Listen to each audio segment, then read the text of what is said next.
Hey, what's up? I'm Russ, and as a dividend growth investor, it makes my job really easy to look for those companies that consistently increase their dividends and finding those companies that also have a good track record and good history of increasing dividends. So with everybody talking about this looming recession that's coming, I thought it would be fun and interesting to run a screen on Simply Safe Dividends and find which companies had a perfect dividend safety score of 99, meaning that they are very, very unlikely to cut their dividend anytime soon. And on top of that, which ones increased their dividend during the last recession and have a PE ratio that is at or below their 5-year average. And a cherry on top is to find those companies that have a substantially higher dividend yield than their own 5-year average. And I did locate 7 of them for you to check out, put on your radar. We're going to take a really quick look at those, and make sure you stick around for the end of the video because I'm going to go over the recent dividend stock buys in this bridge portfolio. We'll do a quick recap. And now, without further ado, let's get to the dividend stocks. First up is Medtronic, ticker MDT. So they develop, manufacture, distribute, and sell medical devices to hospitals, physicians, clinics, and patients all around the world through 4 segments: cardiovascular, neuroscience, medical, surgical, and diabetes. And Medtronic is down 11.38% year to date as of the recording of this video. And Medtronic, there it is, the 99, very safe dividend safety score from Simply Safe Dividends. The market cap is a whopping $138 billion. They did increase the dividend between 2007 and 2009. Their recession sales were up 0.6%, but their overall recession return, the stock price, mind you, was down 56%. Their last dividend increase was 8.6% in May of 2021. They have a 43-year dividend growth streak, so they're going to be well on their way to being a dividend king. Looks like they're due for a dividend increase in July of 2022. The last one was indeed in July of 2021. The current dividend yield is 11% above the 5-year average, which is very nice. Exactly average, the PE ratio, the forward PE ratio is 18.2. They are still over the average of the healthcare sector from the PE standpoint, and they are still close to the low end of their 52-week price range. I always like to look at the free cash flow payout ratio over the earnings per share payout ratio because the earnings per share can be manipulated by those crafty, clever accountants, and they have a 59%, which they would like to see below 60%, which I do get the warm and fuzzy, so they're good there. Decent free cash flow per share annually, $4.22 the last 12 months. Sales growth is starting to pick up after being down -5% in 2020. They had been buying back shares, which they paused in 2020 for good reasons, but they have 1.35 billion shares outstanding, and the total sales have been steadily climbing up as well since 2020. They also have very low debt, and their interest coverage ratio, metric I love, is how many dollars of operating income do they have to cover every $1 of interest expense. And in Medtronic's case here, they have $12.51, which can easily cover the interest on their debt. I think they're solid. Medical devices, always going to be in need. What more can we say? We get sick, people get sick, they break themselves, they need to be fixed. So Medtronic, they're always going to have a place. Really great company, and I think you should consider giving them a look-see. Next, we have SJW Group.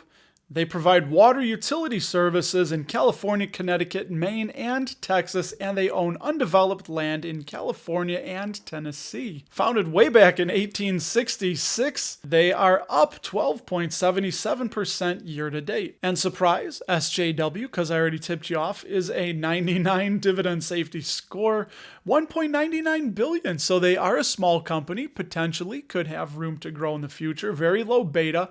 When you see this number here, beta, this this 0.32.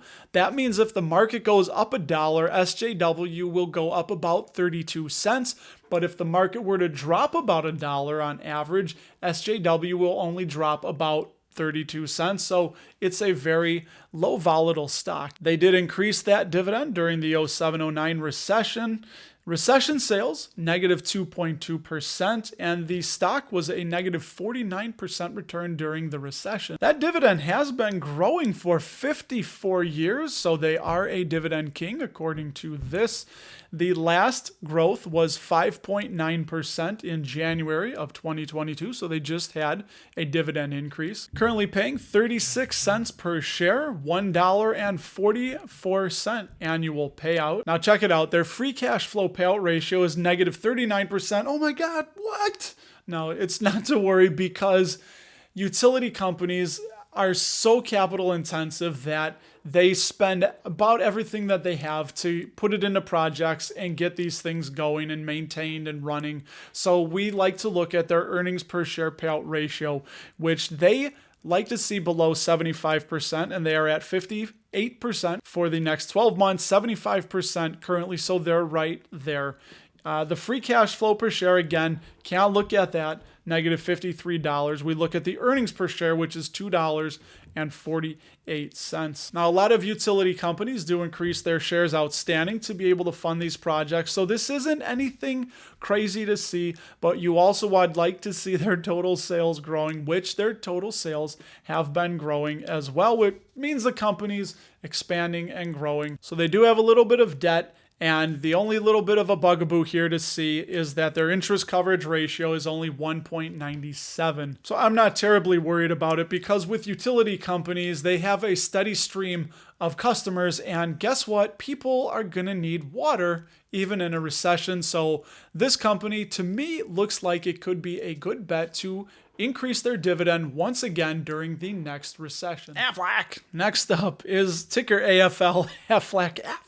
They are up 19.88% year to date. And of course, they are the supplemental health and life insurance company. So Aflac is a $39.5 billion market cap company, and check out their last dividend growth hike, 21% in November of 2021. Increased their dividend during the last recession. Look at recession sales up 3.5%, but the stock was down 80% during that recession hit. Very fast dividend grower. Check that out. 21% last hike. Last 5 years, CAGR 10%. And the last 20 years, compound annual growth rate 14%. 39-year dividend growth streak. They're currently paying 40 cents a share, which is good for $1.60 a year. Dividend yield is 12% above their 5-year average. The PE, though, just about in line, 11.7 versus 11.4. Starting to inch up toward the higher end of their 52-week range, but it's only $49 to $66, so they don't move quite a bit. And they are just a smidge below the financial sector, which is 12.0 compared to their 11.7. Now, kind of like utilities, they're in the same boat, but for different reasons. Don't really look at their free cash flow payout ratios. For insurance firms, we like to look at their earnings per share payout ratio, which is 30%. They like to see it below 50%. They're good there. Earnings per share, $5.25. The next 12 months is supposed to be a drop from $5.99. We'll see if that holds up. Sales growth has been pretty much non-existent since 2020. Their earnings per share growth is down 12% expected the next 12 months. Their earnings per share growth is up 22%, but they're predicting down 12% in the next 12 months. Shares outstanding, consistently buying back. We're only down to 677 million shares. That's not a lot of shares out there. And their sales, again, have pretty much been flat, going all the way back to about 2017. Very nice 13% return on invested capital and return on equity. And they have a fantabulous interest coverage ratio of $23.36 for every $1 of interest expense. So I think Aflac is going to be just fine for many years to come.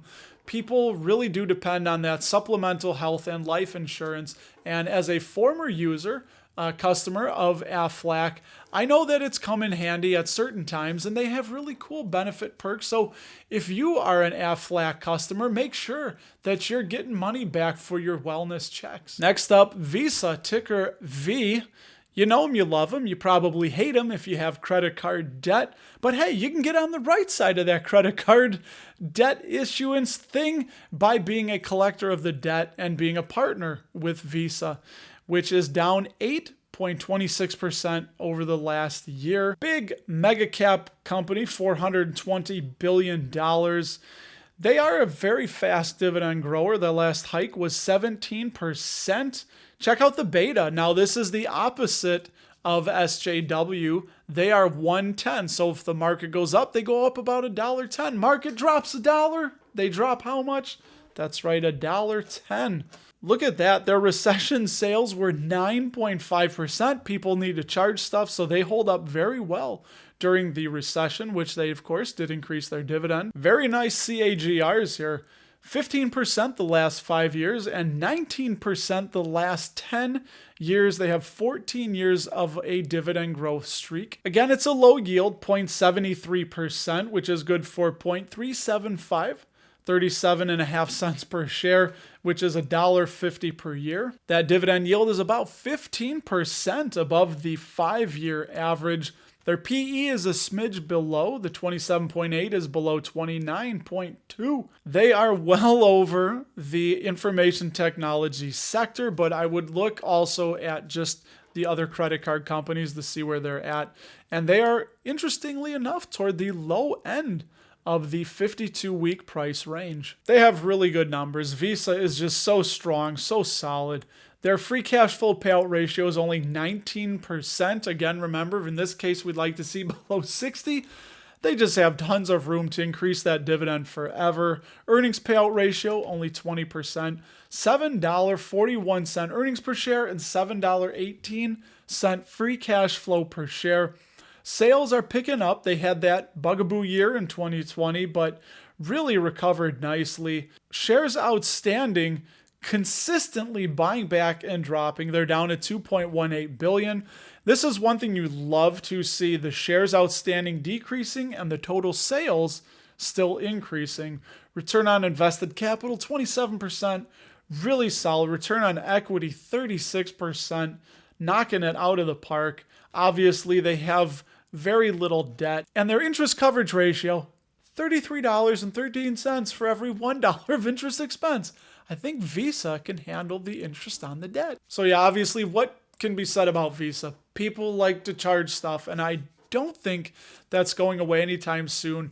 And if dollars and things start to get tight, people are going to try and fill that gap on their credit card. So again, Visa, I'd love to own them outright, but they just never quite seem to be worth the price for that low dividend yield. But as dividend growth goes, I think they're going to be growing that dividend for a long time. And that brings us to a company just up the road from me in Northfield, Illinois, is ticker SCL Stepan Company, where they produce and sell specialty chemicals to manufacturers for use in end products. And they have 3 segments: surfactants, polymers, and specialty products, which they use in things like food and food flavorings. And they are down 23.37% over the past year. So Stepan Company, $2.21 billion mid-cap company, low beta, nice dividend growth, last of 9.8%, 1.37% yield. Now their recession sales were negative 20.2%, and that recession return was negative 24%, but they still increased that dividend during the last recession because I suspect it has something to do with that 55-year growth streak as it is at now that they didn't want to lose. And over the last 5 years, they have a CAGR of 10%. And again, that 55-year dividend growth streak according to Simply Safe Dividends. Currently paying 33.5 cents per share, good for $1.34 per year. And that dividend yield is currently 27% above their 5-year average. So that forward PE of 14.9 sitting nicely below the 5-year average of 17.7, buried all the way to the lower end of the 52-week price range, and they're even below the materials sector PE of 16.2. Now this is really interesting. They have a free cash flow payout ratio of negative 23%, so that is obviously well below 60%. Earnings per share, $6.58, but their free cash flow per share has gone negative. So we'd like to look into that and see if there was an acquisition or what was causing that negative free cash flow per share. But their sales is up 25%, so it's nice to see that big growth there. And they are pretty much flat with their shares outstanding, but their sales have increased to $2.35 billion. So they have pretty low debt, although they did jump up and have some debt come on board. So I'm thinking maybe they bought something. Again, we'd have to look into that if they had an acquisition. And their interest coverage ratio is 25.16, so they can easily cover the interest on the debt. Honestly, I don't know too much about the Stepan company. We just looked at them on the screener here, so I might take a deeper look into them. And if anybody knows why they have that negative free cash flow, please do share with the community and let us know. Number 6 on the list is CAS Information Systems, ticker CASS. They provide payment and information processing services to manufacturing, distribution, and retail enterprises in the United States. In other words, super duper boring company. But this boring company does get a dividend safety score of 99. Only a $533 million market cap. That is teeny tiny. Tons of room to grow. Nice dividend yield of 2.89%. So let's take a big look at that dividend, which was increased in 2007, 2009, but their sales were negative 2.7%, and their overall stock return was only negative 25%, so not as bad as some of the others we've seen. And the 20 and 10-year compound annual growth rate is 10%, although their last hike was a little bit low, which was 3.7%, but says they have a dividend growth streak of 27 years here. Currently paying 28 cents a share, which is good for $1.12 annually. So their dividend yield is 39% above the 5-year average. No forward PE ratio, I'm guessing because they're so small that analysts aren't giving a projection of their earnings going into next year. But the price range, look at that. It is buried at the 52-week low, although it only moves between $38 and $47, so not even a $10 range there. So this stock doesn't move a lot, not a lot of volatility. The free cash flow payout ratio is 51%. The free cash flow per share, $2.14, says there's no earnings per share. This is, take it with a grain of salt. This is where we run into issues, and I'm going through this with you, seeing what we can see. Sales growth only 5%. Good recovery from negative 9% in 2020. They are buying back shares very, very slowly, down to 14.3 million shares outstanding, not a lot. Their total sales only $155 million, so this is a really small company. Nice return on invested capital, 14%. They have, according to this, no debt. We would have to look into their annual statement to see if this is indeed true. And the interest coverage ratio, very healthy at 29.88%. Like I said, CAS is really boring, and from what I could tell, they're needed in this world. They have a place, small company, and they do a lot of payment and information processing for retail. They do things with a few utilities and railroads and things like that. So, hey, if this might be your cup of tea, see if the temperature is just right for you. And last up is UGI Corp. Oogie Corp. They're a regulated utility provider that includes natural gas, propane, electricity to almost 1 million customers in Pennsylvania and West Virginia. And they are down 14.86% over the last year. And they also own AmeriGas. So let's have a look-see here. $7.38 billion mid-cap company. That last dividend growth was only 4.5% in May of 2021, so they're coming up for another increase, but 3.89% dividend yield. Their recession sales, not very good, negative 16.3% during the recession of 07 to 09. 8% 5-year compound annual growth rate, but they have a 34-year dividend growth streak. 34.5 cents per share, good for $1.38. But again, looks like they're going to be increasing that dividend coming up here relatively soon. Their current dividend yield is 45% above the 5-year average of 2.68%. Look at that forward PE, only 10.5, which is well under the 5-year average of 16.0.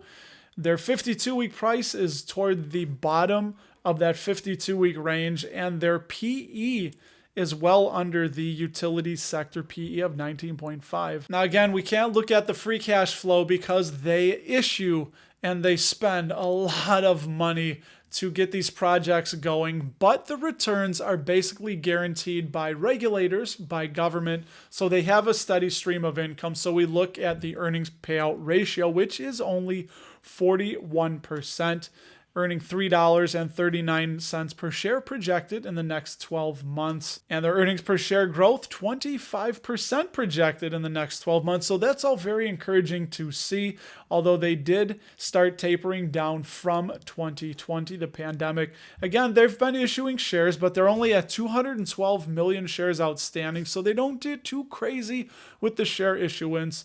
And they have had some lumpy sales that have been going up just a little bit, but this is nothing concerning. This all looks well and good from what I can tell. 22% return on equity, I think, looks really nice. And their interest coverage ratio, $5.95 for every $1 of interest on that debt they are easily able to cover. Now, UGI, again, looks really interesting because of that sky-high dividend yield. They've been increasing it for a good number of years, and they're a regulated utility company, which again means that, yeah, they have to spend and put up a lot of money, but there's virtually no competition that's just going to come in overnight and unseat them.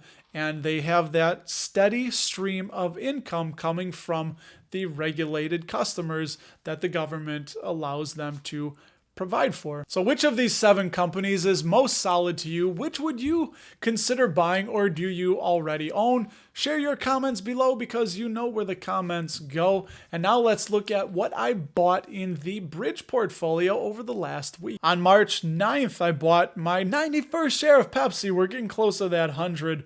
At $158.50 for a 2.71% yield. Hooray! Confetti! Next up is Intel, ticker INTC, company I've been talking. I did a nice video about $47.20 for a 3.09% yield. I think that's very nice. Confetti! Hey! I like it. This is a little toy on Canva, by the way. This is where this is at. I can also do bubbles. There's the bubbles. But we'll stick with the confetti. Clorox. They've been beaten down. $132.18. Wish I would have waited a little bit longer because they actually dropped to around 128-ish. Got that at a 3.51% yield. Confetti. Bought Gilead, now dividend stockpile, which is Jeremy. We talked about it on the last live stream about Gilead, and I did indeed say I would be adding a little bit more, which we did here. One more share, $58.25 for a 5.01% yield. That gets a double confetti. And today, I also added Kimberly-Clark, ticker KMB, $120.79 for a 3.84% yield. We'll go bubbles. Bubbles on Kimberly-Clark, which added $17.96 of dividend income just in the past week. And speaking of a company that people love to sell covered calls on, but the premiums dried up and went to crap, is AT&T in this little box next to my head. I did a video on AT&T, and if you don't know, I suspect that after the spinoff, their dividend will be 6%. Check out how I got to that 6% there, and I will talk to you there.